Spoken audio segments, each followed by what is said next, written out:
拿到一样东西和真正拥有一样东西之间隔着一整个夜晚。你见过那种时刻，所有人都在恭喜你，签字盖章，仪式齐备，但你心里清楚，手里这个东西还在别人的地基上，用着别人的框架，连锁都是别人装的。你只有1个晚上的时间把锁换掉。公元前180年秋，刘恒在代底坐了下来，身后是魏桥上的群臣跪拜，面前是一枚还没焐热的天子玺。皇位是他们给的，接下来的问题是军队是谁的？那天傍晚，刘恒做了一个所有人都没预料到的决定，他没有进未央宫。群臣拜谒之后，丞相陈平、太尉周勃以下所有人都等着他入宫。天子玺符已经递到面前，3让之礼已经走完。他说了那句话：宗室将相王列侯，以为莫以寡人，寡人不敢辞。按流程，下一步是进入未央宫前殿，坐上那个位置。他没去，他留在了代底，一座供诸侯王入京时临时居住的宅邸。规格不高，位置在城中，不在宫城之内。这不是谦逊，谦逊的人不会在魏桥上让宋昌当众睹会太尉的私话，这是计算。未央宫此刻是什么状态？宫门的钥匙在谁手上？殿中的狼卫听谁调度？南军的值守将领是功臣的人还是吕氏的残余？这些问题刘恒一个都没有答案。一个没有自己军队的人走进一座不由自己控制的宫殿，不叫登基，叫入瓮。代底虽小，但有一个好处，从代国带来的人宋昌、张武以下全在身边。在这里他是主人，在未央宫他是客人，所以他坐下来，关上门。门外功臣集团看见的是代王谦让暂居代底，门里面发生的是另一件事。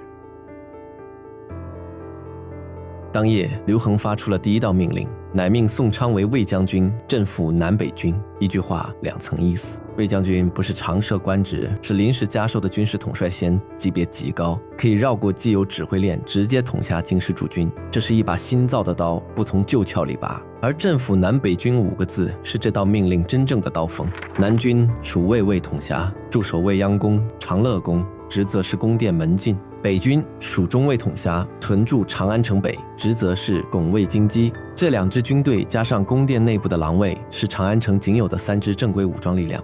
谁控制南北军，谁才是长安真正的主人。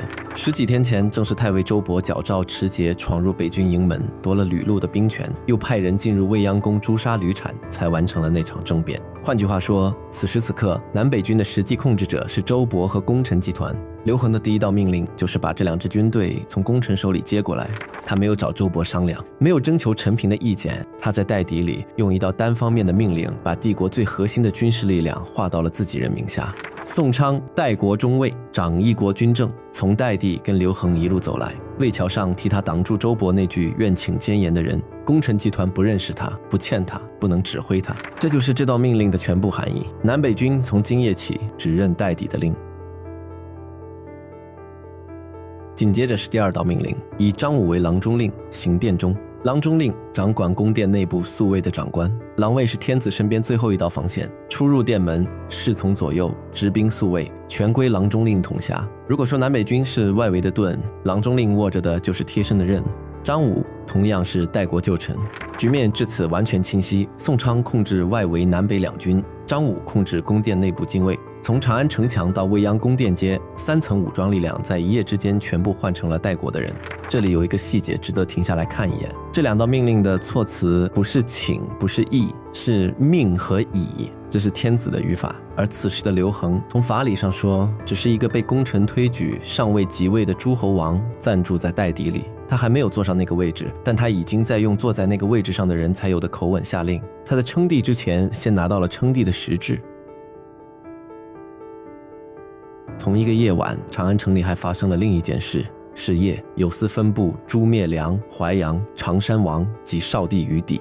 少帝那个还坐在皇位上的孩子，连同被吕后封王的几个少年，在这个夜晚被杀。史书只用了有司分部4个字，不说谁下的令，不说什么方式，不说这些人死前说了什么，干干净净一笔带过。这件事在政治上是必须完成的清场。功臣集团的逻辑从一开始就明确，少帝非惠帝亲生，至少他们是这样宣布的。既然不是亲生，就不是合法天子；既然要立新帝，旧帝就不能留。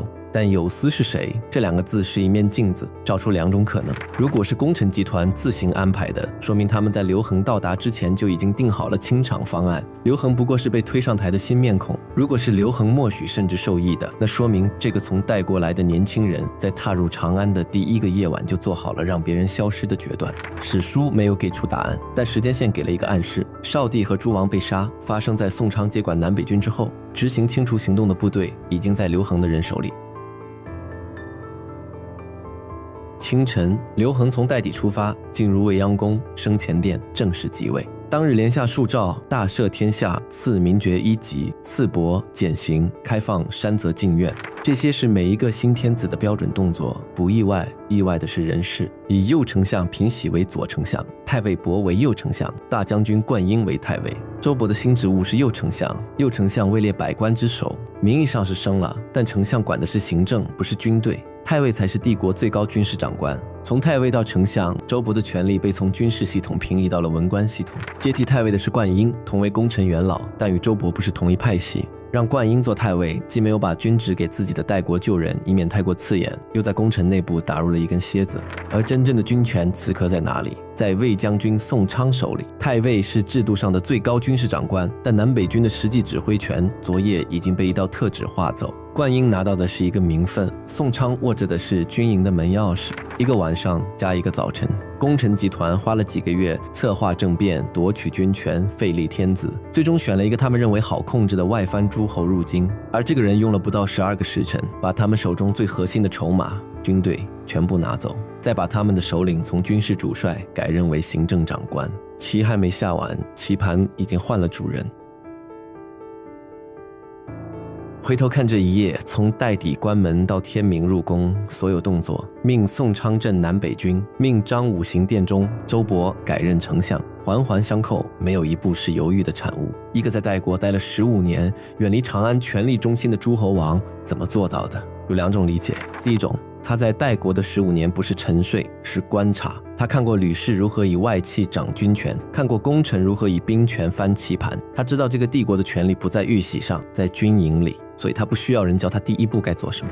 第二种，宋昌不只是一个近臣，从代国议事时那句将侯佐之的判断，到魏桥上王者不受私的拦截，再到今夜以魏将军之衔接管整个长安防务，宋昌对长安权力结构的理解远超一个边地诸侯国中尉的视野，他更像是一个长期研判京师局势的参谋，只是一直没有等到上场的时刻。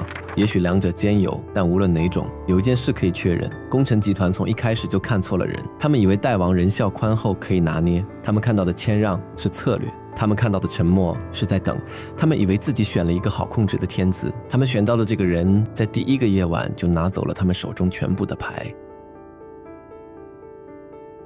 从代国收到那封信到坐上未央宫前殿不过20余日，回头看这条路，代国6议不决，伯昭入京试探，占卜决行，6人轻车入关，高陵驻庭再探，魏桥宋昌划线，代邸闭门不入宫，夜夺南北军，张武封殿中，少帝诸王一夜清除，天明即位，周勃改任丞相，没有一步走错，没有一步多余，每一步都指向同一件事，把一个被赐予的名号变成不可撼动的事实。那枚天子玺在魏桥上被递过来的时候，周勃大概觉得自己是在赐予，他不会知道接过玺的那只手会这么快。10个月后，周勃被免去丞相之职，遣归封国。又数年，有人告发他谋反，廷尉派人将他逮捕下狱。他曾经握着北军的令旗，让吕氏一夜覆灭。如今他自己也尝到了一夜之间失去一切的滋味，那是后面的故事。